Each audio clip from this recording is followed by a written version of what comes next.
રાજકોટમાં રૂપાલાની વિરુદ્ધમાં રાજપૂત મહાયુદ્ધના રણટંકાર વાગી રહ્યા છે ત્યારે પરસોત્તમ રૂપાલાના વિવાદાસ્પદ નિવેદન મામલે ક્ષત્રિય સમાજ દ્વારા રાજકોટ ખાતે મહાસંમેલનનું આયોજન કરવામાં આવશે, જેમાં આવતીકાલે એટલે કે શનિવારે ક્ષત્રિય સમાજની કોર કમિટી રાજકોટ ખાતે બેઠક કરશે, જેમાં મહાસંમેલનનું સ્થળ, સમય અને તારીખ નક્કી કરવામાં આવશે।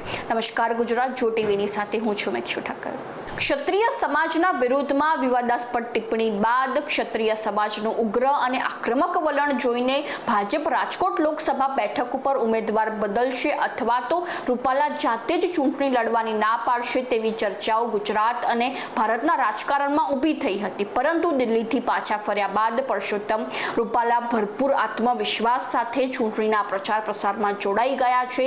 ત્યારબાદ ભાજપ રાજકોટ લોકસભામાં પરસોત્તમ રૂપાલાને જ લડાવશે તે જાણે નક્કી જ થઈ ગયું છે। ક્ષત્રિય આંદોલનકારીઓના વિરોધની ધરાર અવગણના કરી જીતના આત્મવિશ્વાસ સાથે પરસોત્તમ રૂપાલાએ ચૂંટણીનો પ્રચાર પ્રસાર શરૂ કરી દીધો છે। તેને લઈને ક્ષત્રિય સમાજ અને અન્ય સંગઠનોમાં આક્રોશ જોવા મળી રહ્યો છે। ત્યારે આવતીકાલે એટલે કે શનિવારે સવારના 11 વાગે ક્ષત્રિય સમાજની કોર કમિટીના 8 સભ્યો રાજકોટ ખાતે બેઠક કરશે અને આ મહાસંમેલનમાં રાજ્ય અને દેશભરના વિવિધ રાજવી પરિવારોનો ક્ષત્રિય સમાજ દ્વારા સંપર્ક કરવામાં આવી રહ્યો છે, તેમજ વિવિધ સમાજના સંતો અને મહંતો તેમને સમર્થન આપી રહ્યા હોવાનો પણ દાવો કરવામાં આવી રહ્યો છે। તો આ મહાસંમેલનમાં 5 લાખથી વધુ લોકો વિરોધ પ્રદર્શન કરશે તેવા અહેવાલ પણ સંભળાઈ રહ્યા છે। તો હવે જોવું રહ્યું કે આગળની પરિસ્થિતિ કેવી સર્જાશે।